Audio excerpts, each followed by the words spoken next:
For Sage Intacct, obviously we've got a demo. I'm not actually connected to HMRC because we're not a real company. It's just a demo company. So we're going to show you using screenshots how that would look on our side. Okay, so to get to the VAT return screen in Sage Intacct, make sure you're at top level. You then navigate to taxes, all tax submissions. Okay, so just be aware that the books do need to be closed for Intacct to do a VAT submission. So you need to make sure that all your books are closed before you go on to do a submission. Okay, on the new tax submission screen, you need to enter the name of your submission. So you can obviously follow a pattern with that. You can sort of say for what submission it's for, just something that makes sense to you. I've put here sort of April to June 2021. That would make sense when I'm looking through my submissions, what that is. Okay, you select the VAT registration number for the company that you wish to do the VAT return for, and then you'll go to prepare tax data. Okay, so that's just here. That's what that will look like, prepare tax data in that screen. Okay, this is then going to pull up processing tax data offline, which is what you want to do. And that's the window. You need to fill it out, give your email address in there, and it's going to email you when things are ready. So you can click continue. And once the VAT return is ready to be submitted, an email is going to get sent to whoever you pop in there. Okay, so we'll do it step by step in the system. We'll go to top level, like we said, obviously go to taxes, go to all, and you go to tax submissions. Okay, so I'm going to go into new tax submission, which is what I'm doing. And this is the same screen that we've just seen. So we pop a name in, we pop our tax solution that we're doing it for, and we pop our VAT registration numbers that we're doing it for. Okay, and we say prepare tax data. So test submission.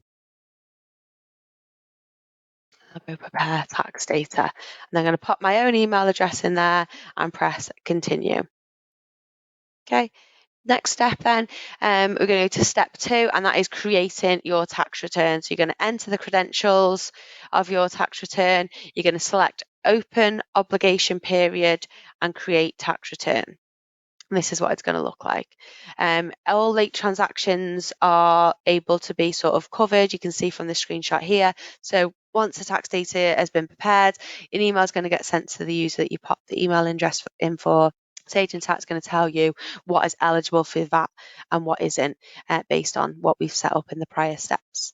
Okay, you'll then see the screen above showing the amount of transactions eligible for submission, the files that are related to submission, and you'll also notice on the next steps of the workflow haven't started yet. So we've started here 1 and 2. So he's prepared the tax data. That's been done successfully. We'll then we're on step 2 here. It's created these files. You're obviously checking these files. Okay, you can see here you're going to start your tax return in the system. You're going to give the period that you're doing the tax return for, and it'll also let you know if there's any eligible late transactions from last period that you need to include. So you can obviously add them. You can add them later. You never add them or click on add them now. Most people would just add them now and include them in. Okay, so step 3 then, you want to obviously submit it to the government. So once you're happy with the figures that have been submitted, you then obviously want to submit it to HMRC. So you're going to export the reports that we've had a look at. You're going to have a look like any adjustments. If you need to add any adjustments, you can.